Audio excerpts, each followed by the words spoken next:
Assalamualaikum warahmatullahi wabarakatuh. Bismillahirrahmanirrahim. Alhamdulillahi rabbil alamin. Allahumma salli wa sallim ala Sayyidina Muhammadin wa ala ali Sayyidina Muhammad. Subhanaka la ilma lana illa ma 'allamtana innaka antal alimul hakim. Rabbi shrah li sadri wa yassir li amri wahlul 'uqdatam min lisani yafqahu qawli. Amma ba'du. Pelajaran kita sekarang tentang sesuci. Suci ada dua, ada suci dari hadas, ada suci dari najis. Kalau sesuci dari hadas, kalau hadas itu kecil berarti kita membutuhkan wudhu. Kalau hadas itu hadas besar berarti kita membutuhkan mandi. Yang kedua tadi sesuci dari najis, yaitu ketika ada kotoran. Nah, di situ harus disucikan. Bagaimana? Yaitu dengan menyiramkan air setelah benda najis tersebut sudah dihilangkan, habis itu disiram dengan air. Baik, kita langsung memaknai kitabnya, halaman 6, Kitabut Thaharati. Kitab menjelaskan tentang sesuci. Al-miyahu, adapun air, allati yajuzu biha at-tathhiru, yang dibolehkan untuk digunakan bersuci. Sab'u miyahin, itu 7 air. Nah, air yang digunakan untuk bersuci itu jenisnya ada 7. Selain 7 air di sini berarti tidak termasuk air yang bisa disucikan. Seperti air kelapa termasuk enggak di 7 jenis ini? Nah, nanti kita akan membahasnya. Simak dengan baik. Yang pertama, ma'us samai, air langit, yaitu air hujan. Wa ma'ul bahri, dan air laut. Walaupun asin, air laut kan semuanya asin, nggak ada yang tawar. Itu bisa digunakan untuk bersuci. Wa ma'un nahari, dan air sungai. Wa ma'ul bi'ri, dan air sumur. Wa ma'ul aini, dan air sumber atau mata air. Bedanya kalau ma'ul bi'ri itu sumur, sudah digali, sudah dibur. Kalau ma'ul ain itu adalah mata air, otomatis itu adalah alami, mata air, entah itu pegunungan atau di daratan yang ada sumbernya langsung. Wa ma'us salji, dan air salju, hujan salju lembut, hujan salju lembut. Nah, wa ma'ul barodi, dan air es, air hujan es. Terkadang kan ada di daerah seperti di Timur Tengah. Waktu kejadian tahun kemarin di Makkah terjadi air es besar-besar, es batu besar-besar. Itu juga bisa digunakan untuk bersuci. Jadi air yang digunakan untuk bersuci ada 7. Air hujan, air laut, air sungai, air sumur, air sumber, air salju, dan air hujan es. Hujan es ketika sudah mencair airnya bisa digunakan untuk bersuci. Namun sebagian ulama lain, ma'ul barodi itu dimanai air embun. Air embun ketika pagi kita kan menemukan di rumput, di dedaunan itu ada air embunnya. Nah, itu sebagian ulama itu menjelaskan bahwasanya ma'ul barodi adalah air embun. Juga termasuk. Selain itu berarti tidak termasuk. Berarti pertanyaan saya tadi, air kelapa termasuk enggak? Ya berarti tidak bisa. Paham tuh? Nah, summal miyahu, kemudian air-air tersebut yang ada 7 tadi, air tersebut ala arba'ati aqsamin, dibagi atas 4 bagian. Dibagi 4 bagian. Yang pertama, tohirun mutahirun, suci mensucikan. Ghairu makruhin, tidak dimakruhkan. Wa huwa yaitu al-ma'u al-mutlaku, air yang mutlak. Maksudnya bagaimana? Air yang belum ada label nama tertentu, itu namanya air mutlak. Air suci mensucikan yang tidak dimakruhkan penggunaannya, yaitu air mutlak, yaitu air yang masih murni.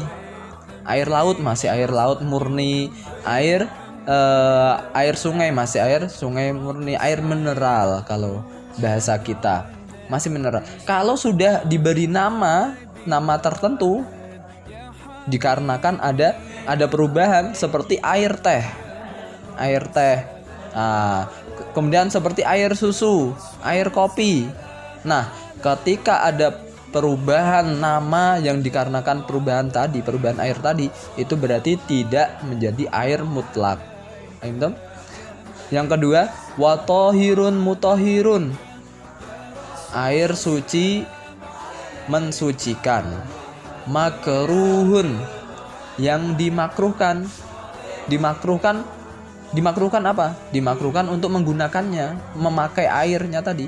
Wahuwa yaitu al-ma'u al-musyammasu, air yang dipanaskan menggunakan terik matahari.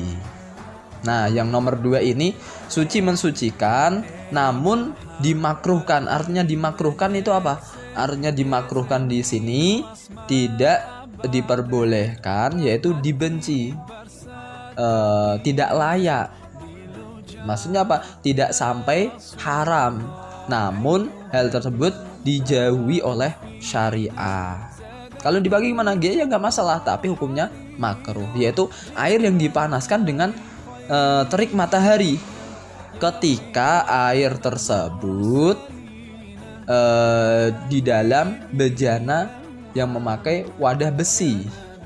Nah, sebabnya apa? Sebabnya ketika ada air dipanaskan dengan di dalam wadah besi, ketika terkena terik matahari, nanti akan timbul semacam enzimnya. Nanti ketika panas sekali, itu akan mengeluarkan seperti zat besinya. Nah, di sini ketika dipakai oleh manusia, itu akan menyebabkan penyakit kulit yang berbahaya. Kalau bahasa Arabnya itu judam. Penyakit kulit nantinya bisa menjadi putih, kuning, habis itu membusuk kulitnya, sehingga apa? Sehingga nantinya akan dagingnya akan keluar. Naudzubillah, nas'alullah al-afwa wal afiyah. Nah, itu yang nomor 2. Kemudian yang nomor 3, watahirun ghairu mutahhirin. Nomor 3, air suci namun tidak mensucikan. Suci tidak mensucikan. Wa huwa yaitu al-ma'u al-musta'malu, air yang sudah digunakan. Dalam kurung air bekas. Air bekas apa? Entah itu bekas wudu atau bekas najis. Itu digunakan untuk menghilangkan najis, itu namanya musta'mal. Wal mutaghayyiru, dan air yang berubah, bima khalatahu minat tahirati, sebab sesuatu yang mencampurinya dari hal yang suci. Nah, ini namanya airnya suci namun tidak bisa dipakai untuk mensucikan. Airnya suci namun tidak bisa digunakan untuk wudhu, untuk mandi jinabat, yaitu air yang sudah digunakan untuk wudhu, bekas yang sudah menetes ketika kita wudhu, menetes dari wajah kita, itu namanya bekas, tetesan itu bekas. Atau air yang berubah disebabkan tercampur oleh benda suci yang lain. Contohnya saya ngambil air ke gelas, habis itu saya kasih tuh susu, jadilah wedang susu. Nah, air seperti ini masih suci, halal untuk diminum, namun sudah tidak bisa digunakan untuk berwudu. Sebabnya air tersebut tohir ghairu mutahhir. Suci namun tidak bisa mensucikan. Yang terakhir, Nomor 4, wa ma'un najisun, dan air najis. Maksudnya air najis apa Ustadz? Wa huwa, yaitu alladzi halat, yang kejatuhan, fihi, di dalamnya. Kejatuhan apa? Najasatun, benda najis. Najis seperti entah itu kotoran atau air kencing dan lain sebagainya. Wa huwa, sedangkan air tersebut, dunal kullataini, kurang dari 2 kulah. Kurang dari 2 kulah. Kemudian au kana kullataini, atau sudah 2 kulah. Kulah itu ukurannya ya, ukuran. Fataghayyara, lalu berubah. Paham tuh? Nah, kulah itu ukuran seberapa sih Ustaz? Wal kullatani, adapun ukuran 2 kulah, khamsu mi'ati ritlin, yaitu 500 ritel. Ritel ini apa? Ukuran, timbangan. Bukan liter loh ya, bukan liter, tapi ritel. Bi Baghdadiyin, dengan alat Baghdad, menggunakan apa? Ukuran Baghdad. Takriban, kira-kiranya. Fil asohi, menurut pendapat yang lebih sahih. Nah, yang terakhir tadi, yang keempat adalah air yang najis. Bukan air yang najis. Namun di sini apa? Ada air suci kemasukan sesuatu yang najis. Dalam istilahnya yaitu air mutanajis. Paham tuh? Air suci menjadi najis. Nah, ketika air tersebut kok sedikit ukuran sedikit itu berapa? Kurang dari 2 kulah. Maka walaupun air tersebut tidak berubah, hukumnya najis. Atau air tersebut sudah mencapai 2 kulah namun berubah. Entah berubah baunya 1, entah berubah warnanya 2, entah berubah rasanya. Salah satu dari itu kok bisa berubah, maka air tersebut sudah menjadi najis. Nah, ukuran 2 kulah yaitu 500 ritel. Itu menurut takaran Baghdad.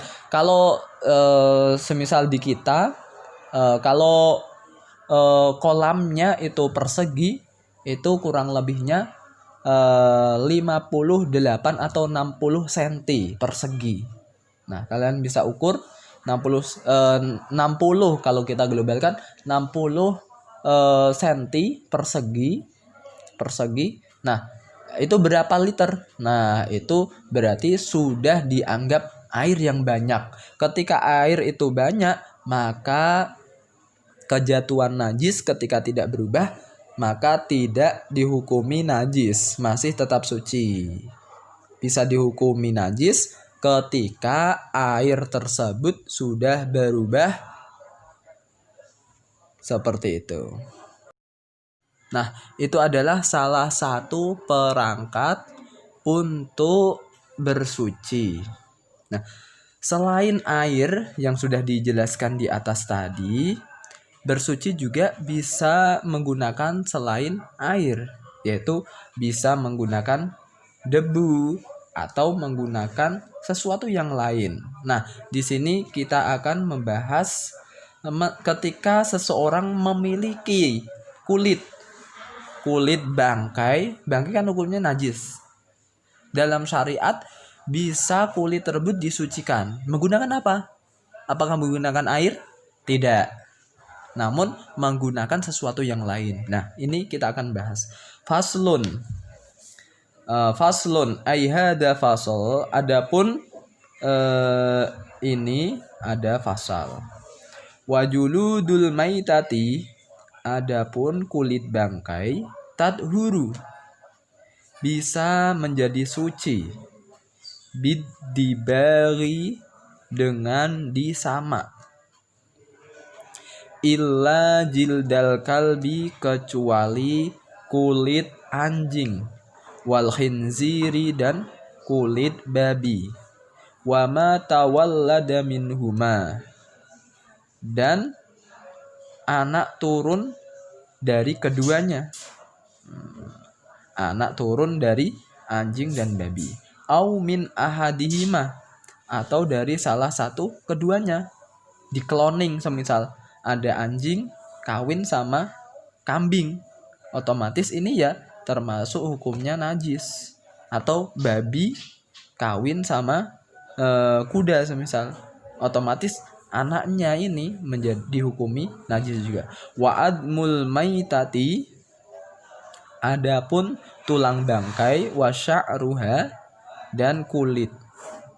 Wa admul maitati, adapun kulit bangkai, wa sya'ruha dan rambutnya, najisun itu najis, illal adamiyya kecuali manusia, kecuali tulang dan rambut manusia ketika meninggal itu hukumnya masih tetap suci. Paham tuh? Masih tetap suci. Pasal di sini menjelaskan ketika kita mempunyai kulit bangkai itu bisa disucikan dengan cara bagaimana? Yaitu dengan cara disamak. Samak itu bagaimana sih Ustaz? Disamak itu adalah ketika kulit ini kulit seperti kemarin kan waktu Idul Adha kita melihat kulit. Nah, kulit ini bisa menjadi suci kalau kulit yang sudah disembelih itu sudah suci otomatis. Ini yang dibahas kulit bangkai. Kulit bangkai itu bisa suci dengan cara disamak. Disamak itu menggunakan apa? Menggunakan sesuatu yang sangat sepet sekali. Sesuatu yang sangat menyengat sekali. Seperti contoh kotoran burung dara. Nah, kotoran burung dara atau sesuatu yang sangat menyengat, entah itu apapun. Nah, habis itu digosok-gosokkan kepada kulit bagian dalamnya sehingga lendir tadi itu apa? Itu hilang. Kenapa menggunakan kotoran burung merpati? Sebabnya kotoran tersebut sangat menyengat sekali, sangat menyengat sehingga apa? Bisa menghilangkan lendir-lendir yang di dalam itu apa? Bisa langsung kesat dan hilang. Nah, ketika seperti itu sudah disamak semuanya menyeluruh, habis itu apa? Habis itu dibersihkan dengan air. Paham tuh? Nah, di sini adalah proses menyamak kulit. Nah, ketika tulangnya dan rambutnya itu bisa suci nggak? Kalau rambut yang nempel di kulit tadi otomatis itu menjadi suci. Nah, tulangnya tidak menjadi suci. Nah, kalau bangkai yang tidak disamak, rambutnya bagaimana? Ya najis. Tulang dan rambutnya najis kecuali manusia. Kalau manusia suci. Manusia yang sudah meninggal, tulang dan rambutnya suci. Wallahu a'lam bishawab.